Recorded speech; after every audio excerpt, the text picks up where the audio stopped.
Finalment, l'Alarte no ha estat capaç de convèncer els delegats de Mata i Romeu per a que li donen suport, i Ximo Puig s'ha imposat clarament a la votació per a l'elecció del nou secretari general del PSPB per un resultat contundent de 321 vots front als 179 de l'Alarte i les 24 abstencions.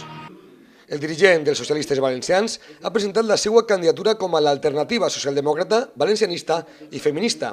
S'ha marcat com a repte derrotar a una dreta en crisi moral que ha intentat imposar el partit únic.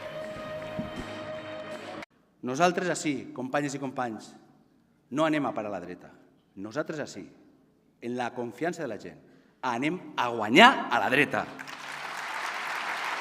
Abans, l'Alarte havia fet el seu darrer intent per convèncer els delegats de que el seu projecte necessitava més temps, i ho ha fet amb un discurs que ell mateix ha qualificat de sincer, en el que no han faltat els retrets als seus companys de partit per no donar-li suport durant els més de 3 anys que ha sigut secretari general, amb dedicatòria especial al expresidente Joan Lerma.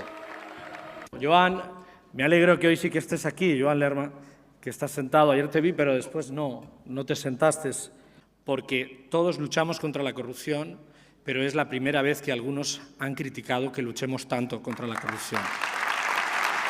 Y eso, compañeros, eso nos debilita.